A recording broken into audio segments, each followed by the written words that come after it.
Hello to you once again. White to play and win. But how does he do it? Well, a king and a pawn on its own, with it being a rook's pawn, would be a draw.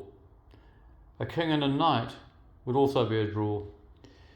So all that black really needs to do is to win either the pawn or the knight, and he can secure that half a point. Now the fact is here, if white pushes the pawn on, black just takes the knight, draw.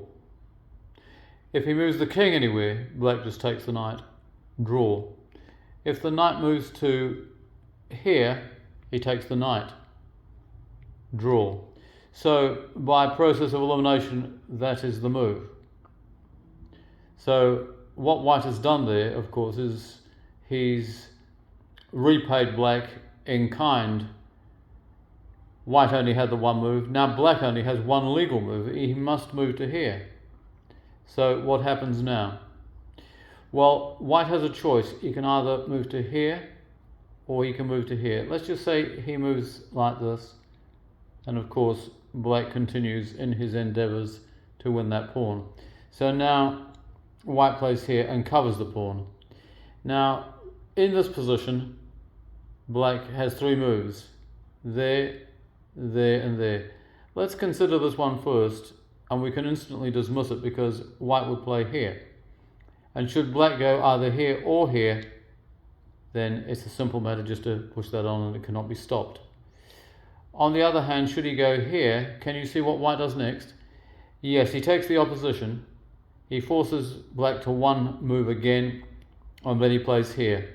And then, of course, black has to move to here, here, or take the knight. If he takes the knight at any stage, the pawn just marches on. The knight is untouchable, and that would be an easy win for white. So, with all that said, at this stage, king b4 is out.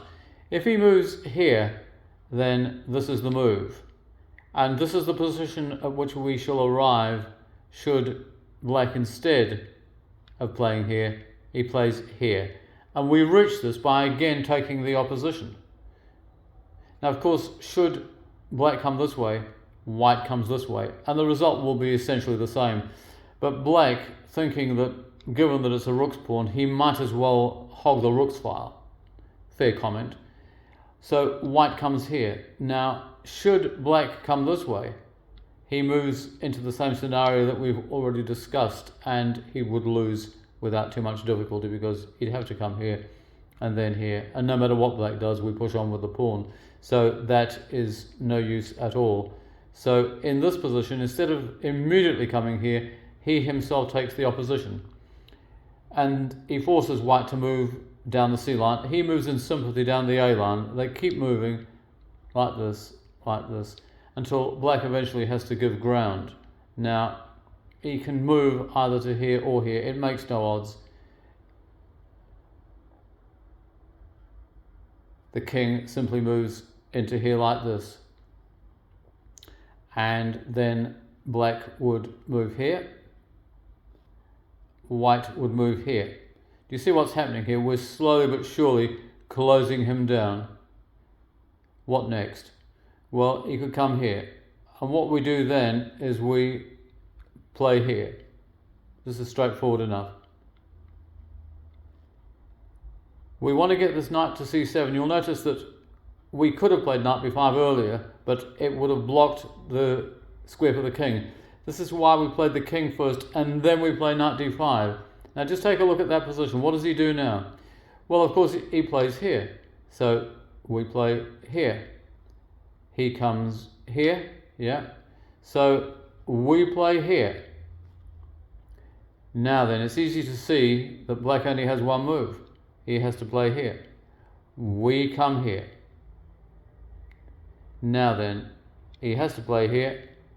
We go here. He comes out. We queen the pawn.